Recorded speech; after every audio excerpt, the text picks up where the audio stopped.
તમે બધું, આપણે, તમે, અમે બધા જ ભગવાનમાંથી ઉત્પન્ન થયેલા છે. હા, પણ બ્રાહ્મણો છે ને એ ભગવાનના મુખથી ઉત્પન્ન થયા છે. હા, અને એટલે જ ભગવાનને અતિ પ્રિય છે બ્રાહ્મણો. સમાજમાં પહેલા એવું મેં જોયું હતું કે આમ નીકળતા ને ભૂદેવો તો રોડ ઉપર ઊભા થઈને પ્રણામ કરતા, સાષ્ટાંગ. હા, એમને મહિનામાં અમાસનું, પૂનમનું એમનું સીધું જ હતું. સીધું કેમ અપાતું? કે બધા તમારા ગ્રહ છે ને એ સીધાના સ્વરૂપે ત્યાં અર્પણ કરો એટલે તમને ત્યાં સીધા થઈ જાય. તમારા ગ્રહ જો વાંકા ચૂકા હોય ને ગ્રહ બળ તો, હા, એટલે સીધું અપાતું. ફરી ચાલુ કરજો જો તમે ન કરતા હોવ તો.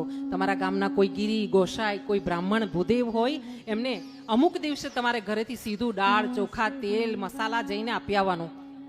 સૌથી મોટી એક જ વાત જાણું છું કે જેના પેટનો અગ્નિ ઠરશે ને એ પોતે આશીર્વાદ નહીં આપે પણ એની આંતરડી તમને આશીર્વાદ દેશે. હા, એટલે આ ભૂદેવ માટે ભગવાને આ વાત કરી છે.